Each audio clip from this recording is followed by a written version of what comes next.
burya numva bavuga ngo akumiro ni itushi, ariko nanone Perezida Donald Trump uyu nawe ubanza ari undi wundi.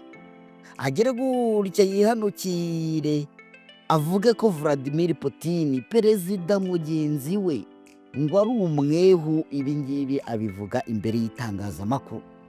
Ibingibi nabyo n'ubushotoranyi bukamije. Ni mu gihe nanone hano muri Repubulika Iharanira Demokarasi ya Kongo hakomeje kugenda hasohoka andi makuru y'uburyo Joseph Kabila yinjiye muri iki gihugu ndetse n'uburyo yakiriwe mu buryo bw'umwihariko mu buryo butandukanye. Ayo niyo makuru tugiye kugarukaho. Nguhaye ikaze wowe wakoze subscribe, ubwo kandi nawe utarayikora ukamenya yuko ari cyo gihe ngo uhite ukanda kuri iyo buto ya subscribe ndetse unakande kuri iyo nzogera kugira ngo nyine uko amakuru azajya ajyaho nawe ajye ahita akugeraho ako kanya kugira ngo ujye utubona notification. Twagiye rero n'amakuru ya politiki, diplomasi, umutekano n'ubutabera, ndetse murabizi tujya gutya tukabagezaho n'utuntu n'utundi. Tunyarukira no ku rugamba tukareba uko byifashe mu bice bimwe na bimwe. Reka duhere kuri aya makuru ari kuvuga yuko uyu perezida cyangwa se wahoze ari perezida wa Repubulika Iharanira Demokarasi ya Kongo Joseph Kabila burya ngo akigera i Goma mu mujyi yakiriwe na Colonel Nanga. Ni kuva mu majyepfo ya Afurika rero, aho yari amaze umwaka urenga atuye Joseph Kabila. Amakuru avuga ko yanyuze mu gihugu cya Afurika y'Iburasirazuba mbere yo kugera i Kigali nk'uko ngo abamuherekeje babisobanura.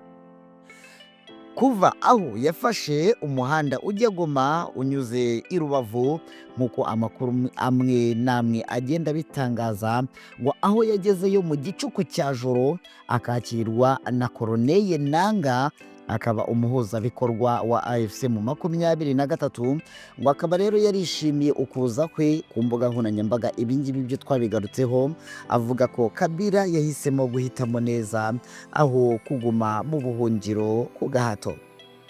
Uwitwa Emmanuel Ramazani Shadari akaba ari umunyamabanga uhoraho w'ishyaka ry'abaturage rya Joseph Kabila rizwi nka PPRD, akaba yaratangarije ikinyamakuru RFI dukesha iyi nkuru ko ari i Goma kugira ngo abonane n'abanyapolitiki ndetse n'imiryango itegamiye kuri leta ngo agamije gushaka amahoro. Akaba yaragize ati ari hano kugira ngo avugane n'abafite intwaro ndetse azatanga umusanzu we mu kuganira nabo nk'uko abasenyeri babigenje, nk'uko buri wese abikora. Ni ibikorwa bya buri wese kandi inzira igomba kuba iy'isi yose. Agira ati andi magambo ni disikuru z'abatinya kubura akazi.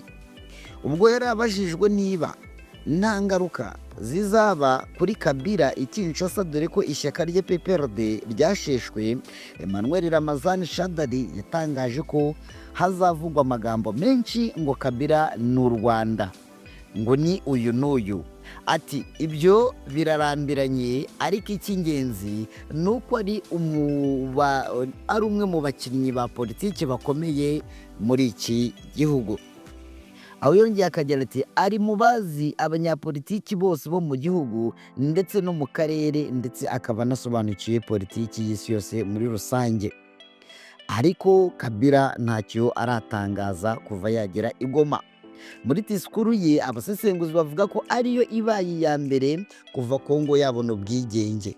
Joseph Kabila yatangaje ko misiyo ye ya mbere ari ukurwanya ubutegetsi bw'igitugu yasize ashyizeho ubwo yavaga ku butegetsi mu mahoro.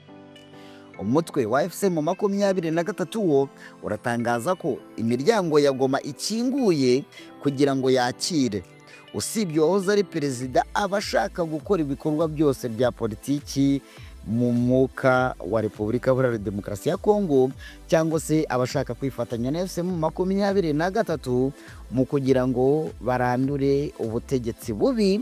Bavuga ko ubutegetsi bwa Kinshasa buyobowe na Perezida Antoine Felix Tshisekedi Chilombo, ubutegetsi bita ko ari ubutegetsi bushingiye ku moko, ndetse ubutegetsi buri gusahura rubanda.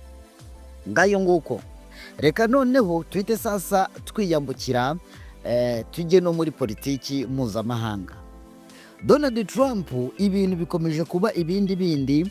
Uyu mugabo sinzi ibintu biri kumutera, akomeje kwibasira abandi banyepolitiki bagenzi be. Ni ibintu bikomeje gutera impungenge muri politiki mpuzamahanga ndetse no muri diplomasi. Donald Trump agira gutya yihanukire avuga yuko perezida mugenzi we atari na perezida woroshye, perezida w'igihugu nk'Uburusiya Vladimir Putin, umuperezida wubashywe mu ruhando mpuzamahanga. Agira icyo avuge ngo uyu muperezida ni umwehu.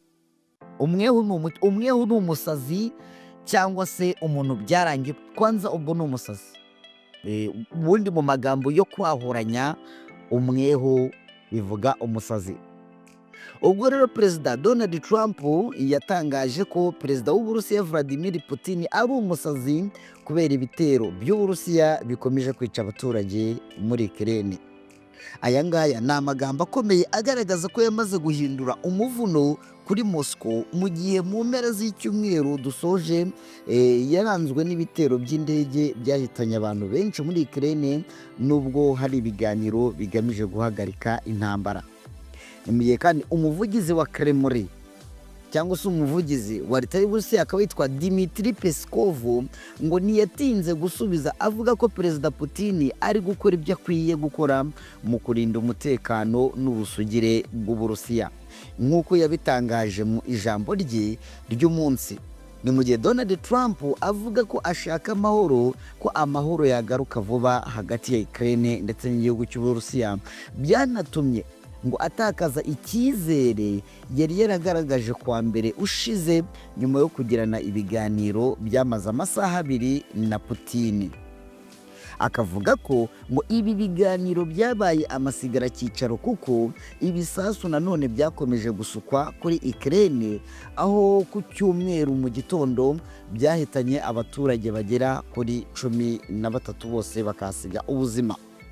Mu butumwa yanyujije ku rukuta rwe rwa Truth Social, Trump yagize ati: nari nsanzwe mfitanye umubano mwiza na perezida w'Uburusiya Vladimir Putin, ariko mbona ibintu byarahindutse kuko birasa naho yasaze burundu, yahindutse umusazi, umwehu, ahubwo asigaje kwiruka ku gasozi. Ati kuva kuri uyu wa mbere mu gitondo Ukraine yose yari iri mu bwoba nyuma y'amajoro 2 hagabwa ibitero by'iterabwoba, ndetse n'ingabo zirwanira mu kirere cya Ukraine zatangaje ko ku cyumweru mu rukerera habayeho igitero cyarasubiyemo ibisasu bigera kuri 367, harimo misile 69 ndetse na drone 298. Abategetsi b'i Kiev bakaba baravuze ko hapfuye abantu bagera kuri 13, ndetse harimo 4 bo mu mujyi wa Kiev n'abana bagera muri 3 mu ntara ya Jitomiri, ndetse naho mu ijoro ryabanjirije iryo drone 250 ndetse na misile balistike zigera kuri 14 byari byarashwe cyane mu murwa mukuru w'iki gihugu. Ibi bitero rero bikaba byaratumye Ukraine n'inshuti zayo z'i Burayi basaba ko Uburusiya buhanwa bikomeye. Ni mu gihe Minisitiri w'Ububanyi n'Amahanga w'Ubumwe bw'Uburayi Kaja Kalasi yavuze ko hakenewe igitutu mpuzamahanga ku Burusiya kugira ngo bugabanye intambara muri Ukraine. Yego nibyo koko wenda ntabwo umuntu yashingira ku magambo ya Vladimir nako ku magambo y'uyu muperezida Donald Trump nk'uko we yabitangaje avuga yuko perezida Putin ari umusazi cyangwa se ari umwehu nk'uko yabigaragaje, ariko nanone wavuga yuko muri politiki mpuzamahanga ibintu Putin ari gukora cyangwa se ibintu yakoze ari ukurenga ku gahenge bari bemeranyije, cyane ko Ukraine bigizwe muri Leta Zunze Ubumwe za Amerika cyane ko arizo zapushinze. Ukraine yari yemeye kwemera guhara tumwe mu duce twayo Uburusiya bwigaruriye kugira ngo byibura amahoro aboneke, harimo uduce twa Crimea ndetse n'utundi duce twa Lugansk ndetse na za n'utundi duce dutandukanye. Ibi byose Ukraine yari yemeye kuduhara kugira ngo byibura barebe ko umutekano wagaruka, cyangwa se kugira ngo barebe ko bakongera bakabona amahoro. Ibi byose ni Perezida Putin wabigizemo uruhare rukomeye cyane. Ariko ikintu kibabaje ni uko Perezida Putin yongeye kubyuka akagera gutya akongera akagaba ibitero karahabutaka, ibitero simusiga muri Ukraine, ndetse ibitero byangije ibikorwa remezo bigasiga binagaritse ingogo. Akaba ari ibintu rero bibabaje cyane, ni ibintu bibabaje cyane. Urabona ko ibyo Ukraine yagerageza gukora byose ngo ice bugufi, ariko Perezida Putin ari kurushaho kugabayo ibitero, kandi ibitero biri guhitana abantu benshi. Ngayo nguko ni amakuru ya politiki, diplomasi n'umutekano, yaba yavugwa mu karere ka Afurika y'ibiyaga bigari ndetse n'abavuga hakurya y'inyanja ngari, mbanje nkugezaho. Ubwo rero reka ngushimire cyane we twabanye, kandi amakuru arahari menshi, turaza no kugaruka mu yandi. Wowe wakoze subscribe rero reka ngushimire, nawe utarayikora nicyo gihe uyikore, ubundi tujye tubana mu makuru yacu atandukanye. Tuze gusubira mu kanya no mu yandi makuru ari kuvugwa hirya no hino ku isi.